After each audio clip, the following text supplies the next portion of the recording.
The name of the story, Paper Moons, Seattle. Seattle in November always wore its melancholy like a second skin. The city seemed to live beneath a canopy of drizzle, its rooftops glistening, streets reflecting the golden blur of headlights and neon signs. People hurried along with collars turned up, shoulders hunched against the rain, umbrellas sprouting like dark flowers in a gray garden. Clara never minded it. Rain belonged to her the way paper belonged to her hands. The sound of it drumming against the old brick windows of her shop only made the place feel warmer, cozier. Lumen Paperworks was tucked between a used bookshop and a florist, its window glowing with strings of delicate paper lanterns that swayed gently in the draft from the door. Some were round and pale like moons, others folded into starbursts, and a few were stitched with silver thread that caught the light. Inside, the air smelled faintly of cedar and glue, ink and candle wax. Clara stood behind the counter, her brown hair pulled into a loose bun, hands smudged with graphite from sketching a new lantern design. Customers trickled in throughout the day. Artists, students, neighbors buying wrapping paper or handmade cards. But her favorite part was always the quiet in-between moments, when the only sound was the slow tick of the shop's old clock and the soft flutter of paper as she worked. That was when the door opened and he walked in. Ethan Morgan didn't look like he belonged in a shop filled with origami cranes and tissue-thin lanterns. He was tall, broad-shouldered, his coat soaked from the rain. He carried himself with the weary precision of someone used to deadlines, to square angles and clean lines. His dark hair was damp, and he looked around as though he wasn't quite sure how he'd ended up there. "Hi," Clara said, setting down her pencil. "Welcome to Lumen. You can shake off the rain here. I don't mind." He smiled faintly, a little embarrassed. I was looking for drafting paper. I think I made a wrong turn." Her eyes lit up. "Not wrong at all. I keep some in the back.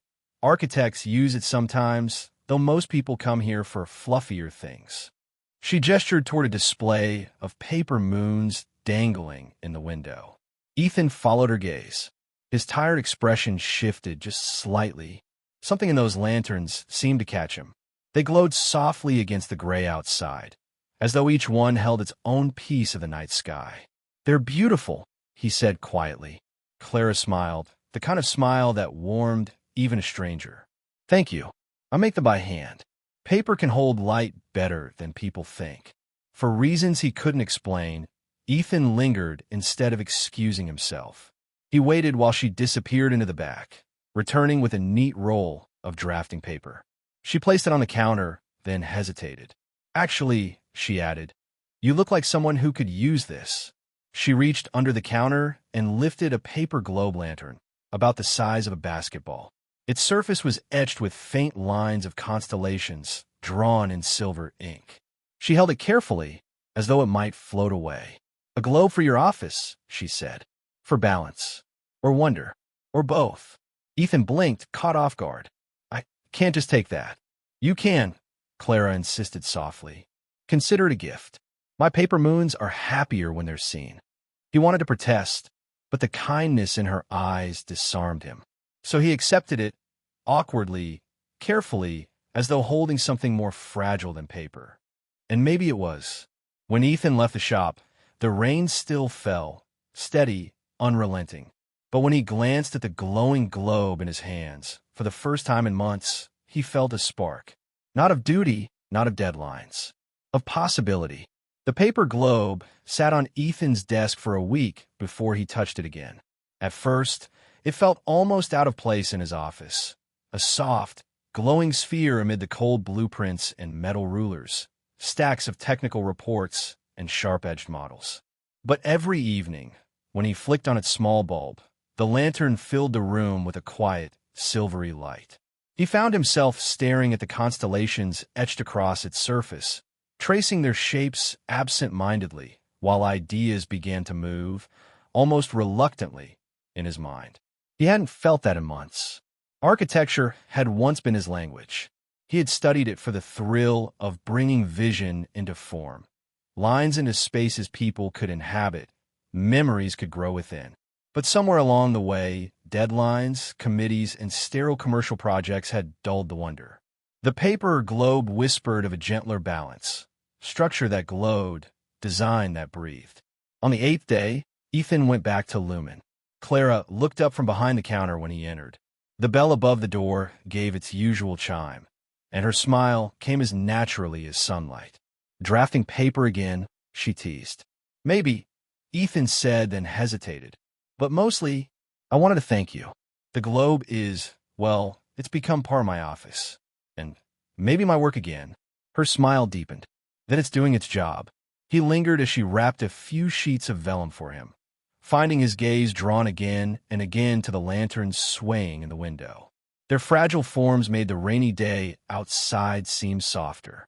Do you make all of these yourself? He asked. Yes. Nights, weekends, whenever inspiration decides to interrupt me. She laughed lightly. Some people knit. I fold stars. Her laugh was the kind of sound Ethan realized he had been missing. Simple, unforced, alive. The visits became a rhythm. A roll of paper here, a set of pencils there. Sometimes he stayed longer, asking about her process or watching as she demonstrated how to crease and fold with patient fingers. Each time, Clara seemed to fold something invisible back in him. Curiosity, warmth, a reminder of how fragile things could also be strong. One late afternoon, when the rain outside was particularly relentless, Ethan stayed until closing. Clara pulled down the shop's blinds, humming softly, then reached for her umbrella by the door. "Which way are you headed?" she asked. "Downtown," Ethan replied. Her umbrella was small, bright red against the gray street.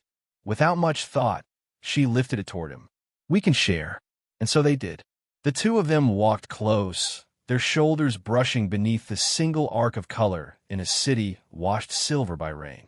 Clara's laugh came again when the wind tugged at the umbrella, nearly flipping it inside out. Ethan steadied it with his hand, his fingers grazing hers on the handle. For a moment, neither spoke. The world seemed narrowed to raindrops, lamplight, and a quiet awareness between them. "It's funny," Clara said at last, "how paper and rain don't get along at all. And yet, they both shape me." Ethan glanced at her, puzzled. "I mean," she explained, "paper is my craft. Rain is my city. Together, they're my life. Imperfect, but mine."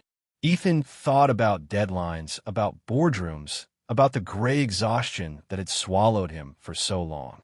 And then he thought about the soft light of the paper globe, about Clara's shop that felt like stepping into a pocket of wonder, about her words now. "Maybe imperfection is the point," he said quietly. That night, back at his desk, Ethan unrolled a fresh sheet of drafting paper. For the first time in nearly a year, his pencil moved with something like ease. He sketched arches that resembled the curves of lanterns, atriums that filtered light like tissue paper, walls that weren't just boundaries but canvases for shadow and glow. The structure in his mind wasn't another corporate tower.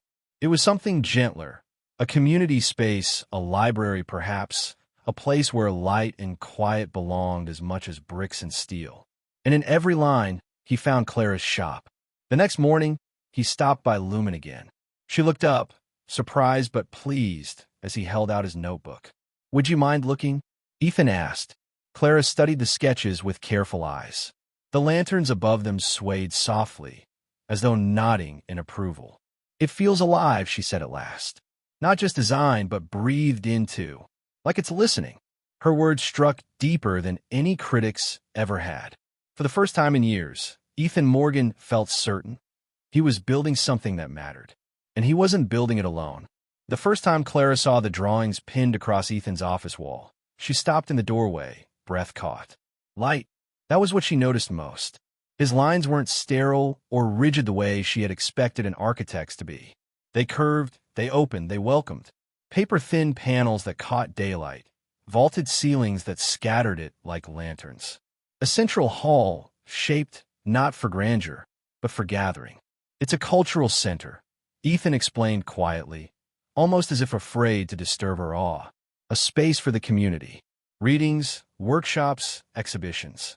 But more than that," he hesitated, then looked at her.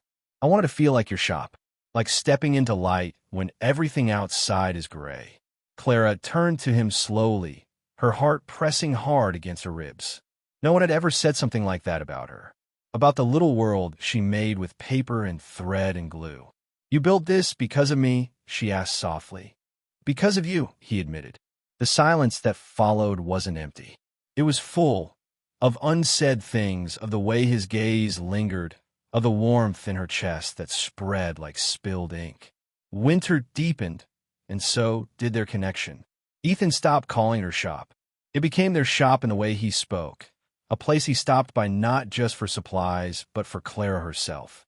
He brought her coffee in the mornings, sometimes staying long enough to help string lanterns from the ceiling. She teased him that he folded paper like an engineer, precise, careful, but too stiff, and he teased her that she designed lanterns with more ambition than some architects. On evenings when the rain was too heavy to walk far, they lingered at her counter, talking until the shop grew quiet. About his father, who had once dreamed of being a painter before practicality won. About her mother, who taught her origami stars during power outages when she was a child. About the ways people lost their sparks, and the ways others could gently return them. And once about fear. "I'm afraid," Ethan confessed one night, "that this project won't be accepted, that it'll be called impractical, too soft, too much light for the world we live in." Clara reached across the counter, touching his hand. "Then let them say it. Light is impractical by nature, Ethan. But we chase it anyway, don't we?" Her fingers stayed there a moment longer than necessary. His didn't move away. Spring came to Seattle slowly, as though peeling back layers of gray to reveal cautious blossoms. By then, Ethan's design had been chosen. The cultural center would be built, not in some distant place, but in the heart of the city. The night he told Clara, the rain had finally paused. They stood outside her shop, the lanterns glowing in the window, the air damp but clear. "You did it," Clara whispered, joy soft but fierce in her voice. "We did," Ethan almost said. But instead, he looked at her, really looked, and realized he was done holding words back. "You're the reason I found myself again," he said. "Not the lanterns, not the drawings. You." Clara's eyes widened, shining like paper moons. "Ethan." Before she could finish, he leaned in, closing the small distance between them. Their kiss wasn't dramatic, wasn't staged for a movie screen. It was real, tentative, tender, like two people finally admitting what their hands and eyes had been saying all along.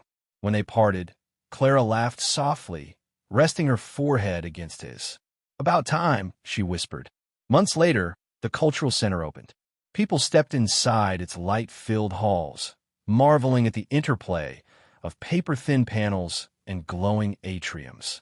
Children's voices echoed, poets read, musicians played. But for Ethan, the most important thing wasn't the praise, the photographs, or the ribbon-cutting ceremony. It was the moment he spotted Clara across the room, standing beneath an installation of lanterns she had made for the opening. She looked at him and smiled. That same smile she had given him the first day, when he stumbled into her shop drenched in rain. Only now, he wasn't lost anymore. He crossed the room, threading through the crowd until he reached her. They stood together, side by side, watching the lanterns sway gently above, their light soft against the high ceiling. "It feels like home," Clara said quietly. Ethan reached for her hand. "That's because you're here." And under the glow of paper moons, in a city that had once felt endlessly gray, they found their light. The end. Thank you all for listening, and I hope you enjoyed it.